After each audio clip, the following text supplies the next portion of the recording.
Be sure to check out my second channel called Rob Explains. There you can check out videos where I explain things outside of comic books. So having finished our video on the history of Batman vs. Superman, and with a video on the full publication history of the Suicide Squad having already been completed, I thought it might be a good idea to jump into the histories of the cast from the Suicide Squad as well as their involvement on the team. And so in this video, we're going to be focusing on Harley Quinn. And what I'm hoping is that by the end of all this, you'll have a solid understanding of her in terms of her involvement with the Suicide Squad and how it compares to the film. However, because DC rebooted their characters in 2011 with a New 52, we're going to be focusing on Harley's New 52 story rather than her story prior to New 52, since those are not relevant anymore.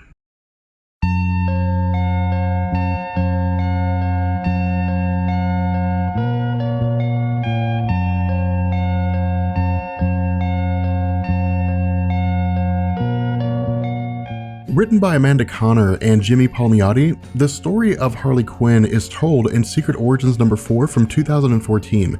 What we're told in this story is that while Harley Quinn grew up in a normal family, that Harley Quinn herself wasn't very normal.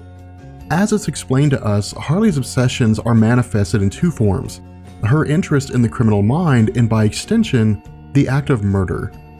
While her first crush came in the form of a boy named Bernie Bash, this was due more to her desire to feed off of Bernie's experience with witnessing a man being drowned, rather than an actual interest in Bernie as a person.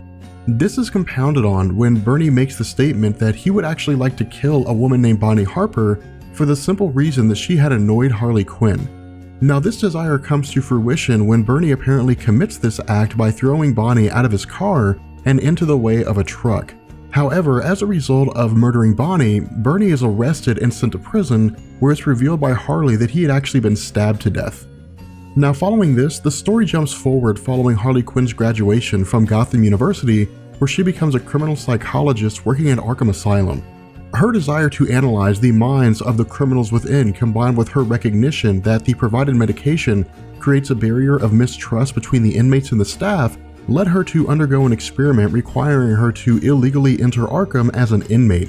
While she had a preset list of sorts on who she wanted to interview, at the top of her list was the Joker due to his insanity and the inability of anyone to understand why he was so insane. Now, over the course of several psychological sessions between the two, Harley eventually finds herself falling in love with the Joker.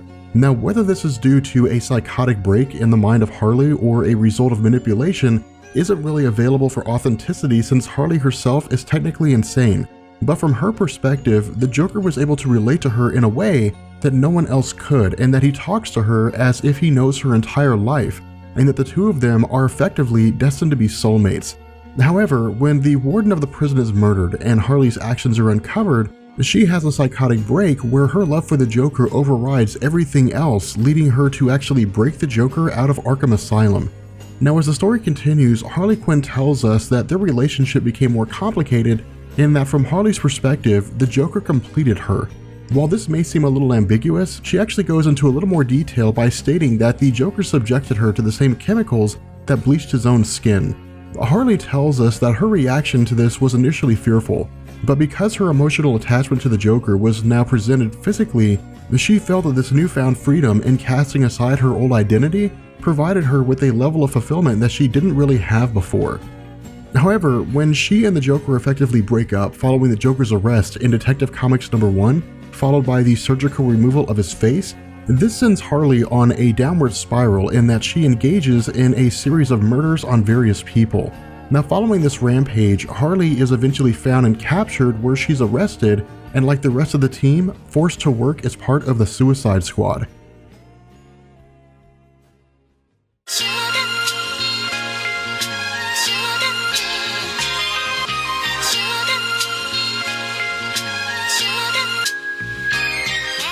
Now, as part of the Suicide Squad itself, while Harley is a very effective member of the team, her disconnect with reality combined with her psychotic tendencies turn her into a character that walks a knife's edge. As a really good example of this, in Suicide Squad number 7, she effectively abandons the team to search for the Joker's face. While she is eventually able to locate it, she is also pursued by Deadshot.